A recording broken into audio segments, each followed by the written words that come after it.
저는 한 가난한 가정에서 태어나 자랐습니다. 제 할아버지는 예전 유명한 유학자였고, 아버지는 유명한 고등학교의 교장 선생님이셨습니다. 어머니는 지역 재무부에서 일하셨습니다. 가족의 사랑을 받으며 자랐고, 물질적으로도 넉넉한 환경에서 성장했습니다. 어린 시절은 평화로웠습니다. 마을의 대나무숲, 여름날 외할머니의 자장가, 그리고 형의 보호 속에서 자라며 행복한 시간을 보냈습니다. 저는 저의 어린 시절이 영원히 계속될 것이라 생각했습니다. 하지만 대학 캠퍼스에 발을 디디자 모든 것이 완전히 뒤바뀌었습니다. 대학 첫 해, 가족에게 큰 사건들이 잇따라 일어났습니다. 형은 부를 쌓으려는 욕망에 사로잡혀 교사라는 고귀한 직업을 그만두었습니다. 그는 사업에 뛰어들었지만 사기를 당해 수억 원의 빚을 지게 되었습니다. 빚을 갚기 위해 그는 밀수범죄에 가담했습니다. 몇 건의 성공적인 거래 후 그는 경찰에 붙잡혔습니다. 그와 동시에 아버지도 몇몇 동료들로부터 부정한 경비 청구로 고소당했습니다. 감사원의 최종 조사 결과 아버지는 징계를 받고 직무정지 처분을 받았으며 상홀로 발령이 났습니다. 이런 일들은 저 같은 순진한 소녀에게는 큰 충격이었습니다. 제가 바라보던 아버지의 모습과 가족을 위해 헌신하던 형이 한순간에 절망의 상징이 되어버렸습니다. 가족이 완전히 무너져 내렸습니다. 그 순간 저는 그저 무기력하게 아버지와 형이 소송과 감옥에 빠지는 모습을 지켜볼 수밖에 없었습니다. 무기력함과 두려움에 빠져 저는 모든 것을 도망치기로 결정했습니다. 매일 밤 공원에 나가 혼자 앉아 있었습니다.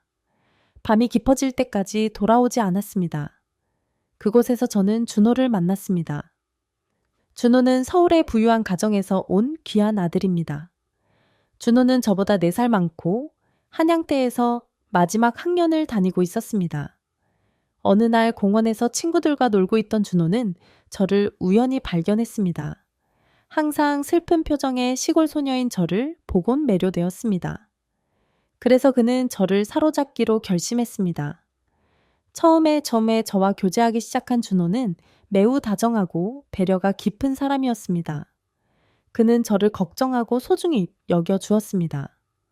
얼마 지나지 않아 제 우울한 마음은 조금씩 풀어졌고 제 마음은 준호에게 향하게 되었습니다. 그의 친절함과 열정에 매료되어 결국 저는 급하게 사랑을 고백했습니다. 준호는 제 인생의 한 줄기 빛처럼 느껴졌습니다. 사랑에 빠진 후 저는 준호와 함께 서울의 클럽을 돌아다니며 놀았습니다. 그런 곳에서 저는 금지된 과일의 맛을 처음 경험했습니다. 그리고 그렇게 제 삶은 점점 더 깊은 함정으로 빠져들었습니다. 우리는 몇 번이나 함께 했고 저는 매우 행복했습니다. 준호가 저에게 태어날 때부터 운명인 것처럼 느껴졌습니다. 저의 마음과 몸, 그리고 정신이 위로받고 있었고 잊고 싶었던 아픔들을 잊을 수 있었습니다. 그런데 제가 정말 찾고 있던 진정한 사랑을 찾았다고 믿었던 그때, 준호는 제가 상상했던 것과는 다른 사람이었습니다. 몇 달 후, 그는 저에게 지겹다고 말하며 다른 친구에게 저를 넘겨주었습니다. 그 소식을 들었을 때 저는 너무 놀랐습니다. 준호와 저는 정말 행복할 줄 알았는데 저는 심지어 결혼과 행복한 미래를 꿈꾸고 있었습니다. 그런데 지금 그가 돌아온 건 배신감이었습니다. 나는 너를 지겹게 느끼고 내 친구에게 넘길 거야. 그 말은 저에게 쓰라린 상처를 남겼습니다. 다시 한번 제가 바라던 모든 것, 행복한 미래와 꿈들이 무너져 내렸습니다. 그러나 이번에는 고통과 절망에 빠지기보다 저는 배가기로 결정했습니다. 시끄러운 음악과 반짝이는 조명 속에서 매일 밤을 보내기로 했습니다. 저는 계속해서 여러 사람과의 관계를 이어갔고 마치 물건처럼 사람들에게 전달되는 느낌이었습니다. 누구에게나 순종하며 원하는 대로 다 들어주었습니다. 저는 이제 자신이 누구인지조차 잊고 있었습니다. 시간이 지나면서 제 삶은 더 이상 이렇게 지속될 수 없음을 깨달았습니다. 결국 몇 개월의 파티와 늦은 밤의 연속 속에서 저는 자신의 정체성을 잃어버리고 말았습니다. 매력은 사라졌고 남자들은 저를 멀리하게 되었습니다. 결국 아무도 저를 바라보지 않았습니다. 너무나 쓰라린 수치심 속에서 조용한 밤에 방구석에서 움츠리고 울었습니다. 배고픔이 몰려와 잠에 들 수가 없었습니다. 저는 현재의 상황에 맞서기로 결심했습니다. 도망치는 것은 상황을 더욱 악화시킬 뿐이었습니다. 새롭게 시작해야겠다고 다짐했지만 돈이 없었습니다. 생활비를 마련하기 위해 매우 부끄럽고 어리석은 일을 하게 되었습니다. 저는 한때 귀족 가정의 자녀였던 제가 고급 유흥업소에서 일하는 여자가 되어버렸습니다. 단골 손님 외에도 외국 손님들에게도 서비스를 제공하게 되었습니다. 영어 소통이 가능해 한때 부모님과 할아버지를 자랑스럽게 여겼던 저였습니다. 매일 강의실에 가서 공부했지만 밤이 되면 일을 시작했습니다. 화장을 하고 섹시하게 옷을 입고 고객을 맞이했습니다. 그렇게 저는 스스로를 부양할 수 있을 만큼의 수입을 벌어들였고 심지어 어머니에게 작은 돈도 보낼 수 있었습니다. 돈을 보낼 때마다 부모님은 그 돈을 받지 않으셨고 돈의 출처에 대해 물어보셨습니다. 진실을 말할 용기가 없어서 저는 가정교사로 번 돈이라고 거짓말했습니다. 어느 날 일하러 갔을 때 같은 반 친구를 만나게 되었고 그렇게 한 주 만에 제가 유흥업소에서 일한다는 소문이 학교에 퍼졌습니다. 친구들과 선생님들의 비웃음과 경멸의 시선이 쏠리자 저는 학업을 중단하기로 결심했습니다. 기숙사를 나와 작은 방을 빌리게 되었습니다. 그곳에서 저는 정은이라는 남자를 만났습니다. 정은은 소박하고 진실한 성격의 소유자였습니다. 알아보니 정은은 저와 같은 나이였지만 가난한 집안의 형편 때문에 18세에 학업을 포기하고 일을 하게 되었다고 합니다. 저는 정은에게 여전히 학교에 다니고 있으며 시간이 날 때마다 밤에 아르바이트를 하러 간다고 말했습니다. 정은은 저를 더 소중히 여겼고 점차 저는 정은에게 감정이 생기기 시작했습니다.